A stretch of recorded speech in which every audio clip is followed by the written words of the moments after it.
ప్రతి వార్త ప్రజల పక్షం. ప్రజా జాగృతి తెలుగు దినపత్రిక. నమస్కారం, వార్తలకు స్వాగతం. ముందుగా ముఖ్యాంశాలు.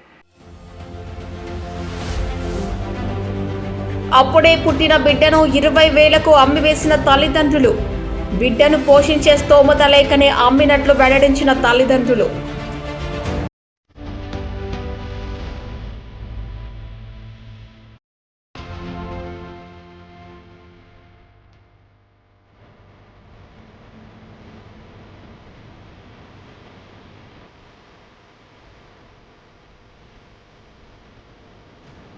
ధాన్యం కొనుగోలులో కేంద్రం వాస్తవాలు మాట్లాడాలి. ఎమ్మెల్యే మెతుకు ఆనంద్.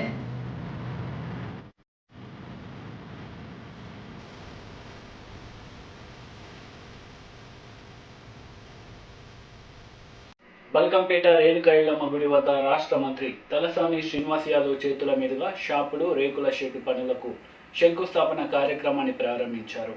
బల్కంపేట రేణుకా ఎల్లమ్మ గుడి వద్ద షాపులు, రేకుల షెడ్డు పనుల శంకుస్థాపన కార్యక్రమానికి రాష్ట్ర మంత్రి తలసాని శ్రీనివాస్ యాదవ్ చేతుల మీదుగా ప్రారంభించారు. ఈ సందర్భంగా మంత్రి మాట్లాడుతూ ప్రభుత్వం దాతల సహకారంతో బల్కంపేట ఎల్లమ్మ అమ్మవారి దర్శనానికి వచ్చే భక్తులు అన్ని సౌకర్యాలు కల్పిస్తూ ఆలయాన్ని ఎంతో అభివృద్ధి చేస్తున్నట్లు తెలిపారు.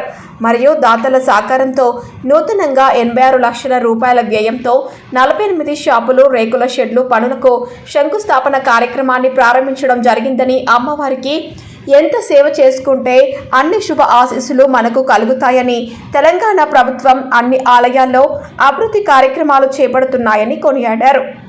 ఈ కార్యక్రమంలో అమీర్పేట్ మాజీ కార్పొరేటర్ నామాన శేషకుమారి, సనత్ నగర్ డివిజన్ అధ్యక్షులు కొలను బాలరెడ్డి, అమీర్పేట్ డివిజన్ అధ్యక్షులు హనుమంతరావు, ఆలయ చైర్మన్ సాయిబాబా, ఆలయ EO Annapurna, Sanath Nagar general secretary Puttala Shekar, Ameerpet general secretary Santosh Manikumar, TRS senior నాయకులు ఉమానాథ్ గౌడ్, అశోక్ యాదవ్, బాసా లక్ష్మీ సురేందర్ గౌడ్ శంకుస్థాపన ప్రారంభోత్సవ కార్యక్రమంలో పాల్గొన్నారు.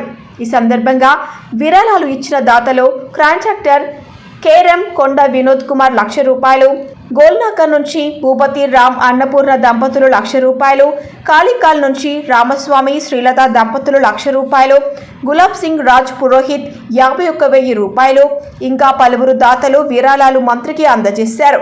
పాలక మండలి సభ్యులు, టీఆర్ఎస్ నాయకులు, భక్తులు అధిక సంఖ్యలో పాల్గొన్నారు.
డోనర్షిప్ ఇవ్వాలి కదా. కాదు స్వామి, డోనర్షిప్ పంపించాలంటే ఎట్లా? మాకే తెలుసు. పంపిస్తారు వీళ్ళందరినీ పక్క పెట్టు. అప్పుడే పుట్టిన బిడ్డను 20,000కు అమ్మిన తల్లిదండ్రులు విషయం తెలుసుకున్న అంగన్వాడీ ఆరోగ్య సిబ్బంది దంపతులను ప్రశ్నించగా బండారం బయటపడింది. తమ బిడ్డను పోషించే స్తోమత లేదని, అందుకే తమ బంధువులకు ఇచ్చామని వారు తెలిపారు. ఎన్ని సంవత్సరాలైందమ్మా మీ పెళ్ళై? 10 సంవత్సరాలు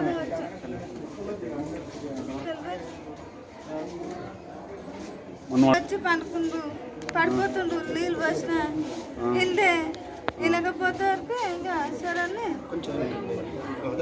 పోలీసులకు ఫోన్ చేసి నువ్వే చేసినావు పోలీసులకు? ఎక్కడ ఉంటారమ్మా అని అన్నాడు పోలీసు ఆయన. అంటే మీరు క్యాంప్కి పోయేస్తావు ఒకసారి అని చెప్పిన. అంటే అది ఏమైనా గుర్తుందారా అంటే అన్న కలుదుకాన కంచెలు రాంగా, కలుదుకాన కంచెలు రాంగా మాలక్ష్మి గుడి ఉంటే నీళ్ళ ట్యాంకర్ అన్నాడు. వచ్చారు. ఎక్కడ మా బాబా అన్నాడు. ఏమో సార్ ఇప్పటిదాకా ఉండే ఒక చేతి ఉండే అన్నాడు. తీసుకుపోయాడు.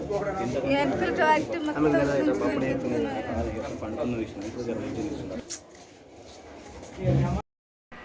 నిర్మల్ జిల్లా తానూరు మండలంలోని కోలూరు గ్రామాన్ని ఆదివారం ముద్దల ఎమ్మెల్యే విఠల్ రెడ్డి సందర్శించి మహాదేవుని ఆలయంలో ప్రత్యేక పూజలు చేశారు. నిర్మల్ జిల్లా తానూరు మండలంలోని కోలూరు గ్రామాన్ని ఆదివారం ముద్దోల్ ఎమ్మెల్యే విఠల్ రెడ్డి సందర్శించి మహాదేవుని ఆలయంలో ప్రత్యేక పూజలు చేశారు. నూతనంగా నిర్మించిన మహాదేవు ఆలయాన్ని పరిశీలించారు. ఆలయ కమిటీ ఆధ్వర్యంలో ఎమ్మెల్యే విఠల్ రెడ్డిని పూలమాల వేసి శాలువాతో ఘనంగా సన్మానించారు.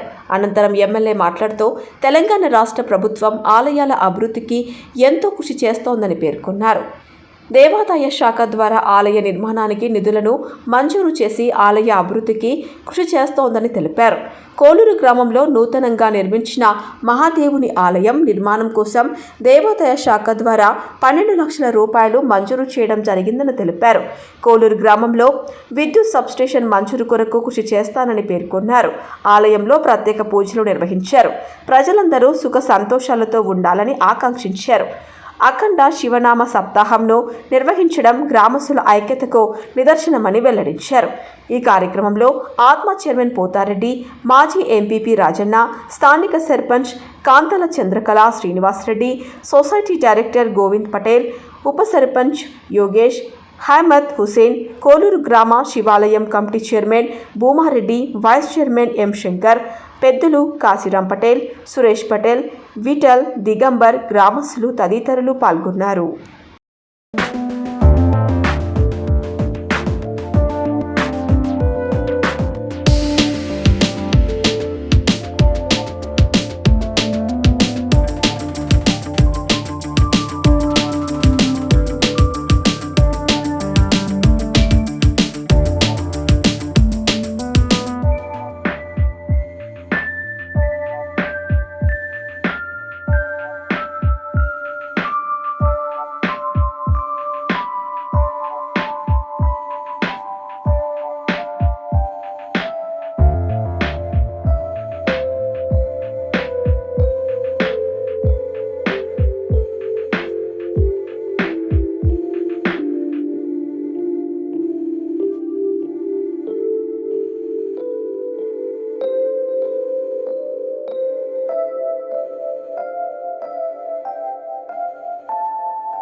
त्यानंतर लगेच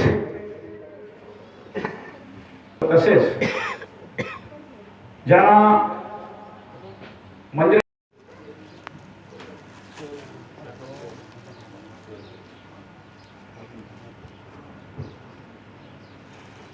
మరి ఇప్పుడే సాహెబ్ జూనియర్ కార్యకర్త యానా ఉప సర్పంచ్ చెప్పారు మాధవపల్లి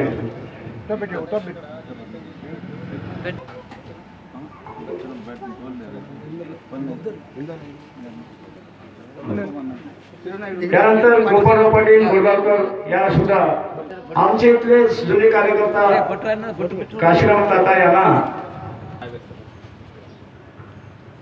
विठ्ठलजी काका यांनी हा वर्तवले 28-29 తేదీలలో తలపెట్టిన దేశవ్యాప్త సార్వత్రిక సమ్మెలో బీడీ కార్మికులు అందరూ అధిక సంఖ్యలో పాల్గొని విజయవంతం చేయాలని పిలుపునిచ్చారు.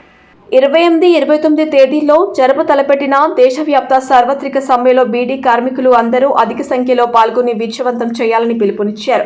ఈ రోజు నిజామాబాద్ జిల్లా ఎడపల్లి మండలం జాన్కంపేట గ్రామంలో బీడీ కార్మికులతో జరిగినటువంటి సమావేశంలో తెలంగాణ ప్రగతిశీల బీడీ వర్కర్స్ యూనియన్ ఐఎఫ్టియు జిల్లా కార్యదర్శి మల్లేష్ మాట్లాడుతూ కేంద్రంలోని మోదీ ప్రభుత్వం కార్మికులు పోరాడి సాధించుకున్నటువంటి చట్టాలను కార్పొరేటర్లకు అనుకూలంగా మార్చివేయడాన్ని నిరసిస్తూ బీడీ కార్మికులకు గతంలో ఉన్నటువంటి సదుపాయాలన్నింటినీ రద్దు చేయడాన్ని నిరసనగా కార్మికులకు ఉపయోగపడే ఎటువంటి సంక్షేమ పథకాలను పునరుద్ధరించాలని చేస్తూ మరియు ఇతర వాళ్ళ పరిష్కారానికే దేశవ్యాప్తంగా జరుగుతున్నటువంటి సార్వత్రిక సమ్మెలో కార్మికులు అందరూ అధిక సంఖ్యలో పాల్గొని విజయవంతం చేయాలని చెప్పి మీ మల్లేష్ పిలుపునిచ్చారు.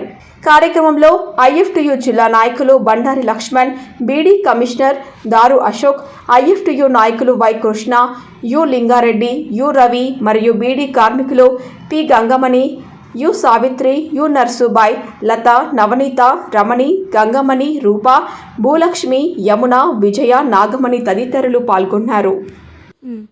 రేపు దేశవ్యాప్తంగా జరప తలపెట్టినటువంటి సార్వత్రిక సమ్మెలో మా IFTU Indian federation of trade union భారత కార్మిక సంఘాల సమైక్య కూడా దీంట్లో పాల్గొనడం జరుగుతుంది. ముఖ్యంగా ఈరోజు కార్మికులు పోరాడి సాధించుకున్నటువంటి హక్కులు, యూనియన్ ఏర్పాటు చేసుకునే హక్కు కానీ, కార్మికులకు సంబంధించినటువంటి అలా వేతనాల కనీస వేతనాల్ని అమలు చేసే చట్టం కానీ, గ్రాట్యుటీ చట్టం కానీ, తదితర డిమాండ్ల కోసము పోరాడి సాధించుకున్నటువంటి ఏ చట్టాలైతే ఉన్నాయో ఆ చట్టాలన్నింటినీ ఈరోజు మోడీ ప్రభుత్వము 44 చట్టాలని 4 చట్టాలుగా కుదించింది. 8 గంటల పని దినాన్ని ఈరోజు 12 గంటలు పనిచేయాలని అంటుంది. యూనియన్ ఏర్పాటు అనేటటువంటిది లేకుండా చేస్తుంది. మనము ఏదైనా ఫ్యాక్టరీని మూసివేయాలంటే ఇంతకుముందు ఉన్నటువంటి నిబంధనలన్నింటినీ తొలగించి కార్మికులకు అనుకూలంగా కాకుండా ఫ్యాక్టరీ యజమానులకు అనుకూలంగా కార్మికుల్ని ఎప్పుడైనా పనుల నుండి తొలగించవచ్చు అనేటటువంటిది, వాళ్ళకు గ్రాట్యుటీ ఇచ్చేటటువంటిది కూడా ఇవ్వచ్చు, ఇవ్వకపోవచ్చు అనేటటువంటిది కూడా యజమానుల మీద ఇష్టాలపైన ఆధారపడి ఉండేటట్టు ఈ చట్టాలను తీసుకొచ్చింది. ఇవి తీవ్రంగా నష్టం కలిగిస్తున్నాయి. ముఖ్యంగా ఈరోజు బీడీ కార్మికులకు ఈపీఎఫ్ కట్ అవుతున్నటువంటి కార్మికులకు అందరికీ ఇప్పటి వరకు ఉన్నటువంటి పిఎఫ్ వడ్డీ ఉన్నటువంటిది ఏదైతే ఉందో 8.6% ఉంటే దాన్ని తగ్గించి ఈరోజు 8.1% తగ్గించడం జరిగింది. దేశంలో ఉన్నటువంటి కోట్లాది ఈపీఎఫ్ కార్మికులకు నష్టం కలిగించే విధంగా చేయడం జరిగింది. గతంలో కార్మికులకు పిఎఫ్ కట్ అవుతే అలా వారసుల పేరు మీద డబ్బులు కట్ అవుతుండే. ఇప్పుడు అది కూడా ఇన్సూరెన్స్ని తొలగించేసింది. గతంలో 10 సంవత్సరాల సర్వీస్ ఉంటే వాళ్ళకు పెన్షన్ వచ్చేటటువంటిది. కానీ ఈరోజు కార్ఖానలే సరిగా నడుస్తలేవు. నెలకు 26 దినాలకు బదులు 10-11 రోజులే నడుస్తుంది. కానీ ఈరోజు ప్రభుత్వము వారికి పని దినాలు అనేటటువంటిది 10 సంవత్సరాల పని దినాలు ఉంటేనే వారికి పెన్షన్ అనేటటువంటిది వస్తుంది, లేకుంటే రాదు అనేటటువంటి నిబంధన మూలంగా ఈరోజు 30 సంవత్సరాలు పనిచేసిన కార్మికులకు కూడా వాళ్ళకు పెన్షన్కు అర్హులు కానటువంటి పరిస్థితి ఏర్పడ్డది. ఇట్లా కార్మిక వర్గానికి నష్టం చేసే విధంగా చెప్పేదేమో నేను కార్మికుల సంక్షేమం కోసం ఉన్నాం, మా ప్రభుత్వం మహిళల సంక్షేమం కోసం ఉన్నాం అని చెప్తూనే చేసేటటువంటి పనులన్నీ కూడా కార్మికులకు నష్టం కలిగే చట్టాలని తీసుకొస్తుంది. చెప్పేదానికి చేసేదానికి చాలా వ్యత్యాసం ఉన్నది. అందుకే ఈరోజు ప్రభుత్వం తెచ్చినటువంటి టీఆర్ఎస్ ఎమ్మెల్యే మెతుకు ఆనంద్ మీడియా సమావేశం నిర్వహించారు. ధాన్యం కొనుగోళ్లపై బీజేపీ తప్పుడు వైఖరి అవలంబిస్తుందని, వాస్తవాలు మాట్లాడాలని సూచించారు. నాయకులు ఇక్కడున్నటువంటి వాళ్ళు మాత్రం మీరు వరి వేయాలా, వరి వేయకపోతే మేము ముఖ్యమంత్రి గారు మెడలు వంచి వరి కొనిపిస్తాము అని చెప్పారు. ఇగో ఇక్కడ వచ్చింది తేడా. వాళ్ళు కొనమని చెప్పి వాళ్ళు చెప్తే వేయాలని చెప్పి ఆ నాయకులు చెప్పిండ్రు. కేంద్రంతో వాళ్ళకు సఖ్యత అనేటటువంటిది లేదు. కానీ నేను బీజేపీ నాయకులకు చెప్పేది ఏంటంటే, కేసీఆర్ గారి మెడలు వంచుడు కాదు, మీరు మోడీ గారి మెడలు వంచుతారా లేకపోతే కాళ్ళు పట్టుకుంటారా మీ ఇష్టం. మీ దగ్గర సఖ్యత లేకనే, సమన్వయం లేకనే ఇది జరిగింది. కాబట్టి ఈ పొరపాటంతా ఎక్కడ జరిగింది అంటే కేంద్రానికి బీజేపీ నాయకులకు సఖ్యత, సమన్వయం లేవడంతో జరిగింది ఇది. ఇప్పుడు మనం చూస్తూ ఉన్నాం, 5 రాష్ట్రాల ఎన్నికలు అయిపోయే వరకు కూడా పెట్రోల్ కావచ్చు, డీజిల్ కావచ్చు, గ్యాస్ కావచ్చు ఎక్కడ కూడా పెరగలేవు. ఆ ఎన్నికలు అయిపోయిన తర్వాత, రిజల్ట్ వచ్చిన తర్వాత 3-4 రోజుల నుంచి మనం పేపర్లో చూస్తూ ఉన్నాం. రోజు కూడా రూపాయి, 2 రూపాయలు, 3 రూపాయలు పెంచితే జనాలకు తెలుస్తుంది అనేటటువంటి ఉద్దేశంతో 80 పైసలు, 90 పైసలు పైసలు పెంచుతున్నాడు. ఈ చిట్టెడు అంటే కూడా పుట్టెడు చేస్తున్నారు వాళ్ళు. భారతీయ జనతా పార్టీ అంటే భారీ జలగల పార్టీ లాగా మారిపోయింది అన్నట్టు. కేంద్రానికి ఎందుకు పంపించిండ్రు? రాష్ట్రంలోనే చేసుకోవచ్చు కదా రిజర్వేషన్స్ పెంపు అనేటటువంటి మాట చెప్తా ఉన్నారు. దాంట్లో కూడా ఎంత రాద్ధాంతం చేసినా మనం అందరం చూసినాం. కాబట్టి ఇప్పటికైనా కానీ ఈ బీజేపీ నాయకులు వాస్తవాలు మాట్లాడితే బాగుంటుంది అనేటటువంటి తెలియజేస్తారు. మెదక్ జిల్లా టేక్మల్ మండల పరిధిలోని కాదులూరు గ్రామంలో ఛత్రపతి శివాజీ కమిటీ ఆధ్వర్యంలో భూమి పూజ నిర్వహించారు. ఈ కార్యక్రమానికి ముఖ్య అతిథిగా గ్రామ సర్పంచ్ యాదయ్య హాజరయ్యారు. మెదక్ జిల్లా టేక్మల్ మండల పరిధిలోని కదలూరు గ్రామంలో ఛత్రపతి శివాజీ కమిటీ ఆధ్వర్యంలో భూమి పూజ నిర్వహించారు. ఈ కార్యక్రమానికి ముఖ్య అతిథిగా గ్రామ సర్పంచ్ యాదయ్య హాజరయ్యారు. ఆయన కొబ్బరికాయ కొట్టి పూజా కార్యక్రమాన్ని ప్రారంభించారు. తాను గ్రామంలో ఉన్న యువతకు మరియు ఛత్రపతి శివాజీ సభ్యులకు తాను ఎల్లవేళలా అందుబాటులో ఉంటానని అన్నారు. ఈ సందర్భంగా గ్రామస్తులు, కమిటీ సభ్యులు మాట్లాడుతూ, మా ఛత్రపతి శివాజీ విగ్రహాన్ని ఏర్పాటు కోసం ఈరోజు భూమి పూజ కార్యక్రమాన్ని చేసి వచ్చే సంవత్సరం ఛత్రపతి శివాజీ జయంతి వేడుకలను పురస్కరించుకొని ఘనంగా విగ్రహాన్ని ఆవిష్కరించుకుంటామని ఉత్సవ కమిటీ సభ్యులు, గ్రామ పెద్దలు, ప్రజలు, సర్పంచ్, వార్డు సభ్యుల మద్దతుతో ఈ శివాజీ జయంతి వేడుకలను ఘనంగా విగ్రహాన్ని ఆవిష్కరించుకుంటామని అన్నారు. ఈ కార్యక్రమంలో యువజన సంఘాల సభ్యులు రాజేందర్, రాము, నరేష్, అశోక్, గ్రామ పెద్దలు విశ్వేశ్వర్, మల్లేశం, దుర్గయ్య, యాదయ్య, లక్ష్మీనారాయణ, యువకులు మరియు గ్రామ పాలక వర్గం సభ్యులు తదితరులు పాల్గొన్నారు. యువజన సంఘాల తరపున, గ్రామ ప్రజల తరపున, మా గ్రామ పంచాయతీ తరపున అందరం ఏకంగా తీర్మానం చేసి శివాజీ విగ్రహానికి భూమి పూజ చేయడం జరుగుతుంది. కావున ఏ లక్షణం కాకుండా అందరం ఏకంగా ఉండి దీన్ని ముందుకు తీసుకుపోయి చేయాలని చెప్పి మేము గ్రామ పెద్దలు, గ్రామ ప్రజలు, గ్రామ యువకులు అందరం కలిసి మంచి చేయాలని కోరుకుంటున్నాం.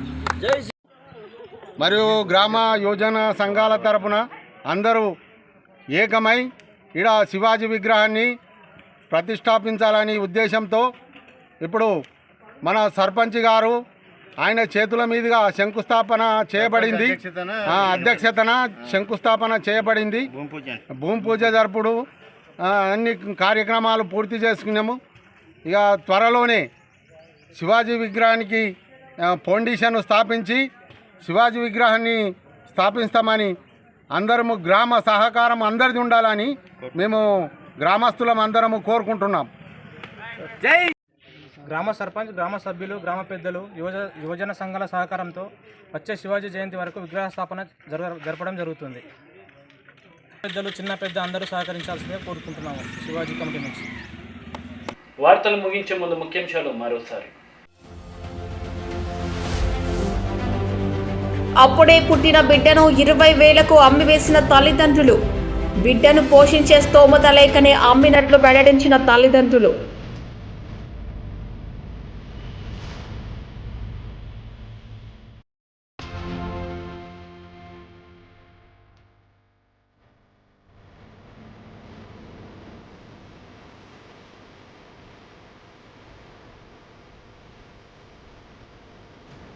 ధాన్యం కొనుగోలులో కేంద్రం వాస్తవాలు మాట్లాడాలి. ఎమ్మెల్యే మెతుకు ఆనంద్.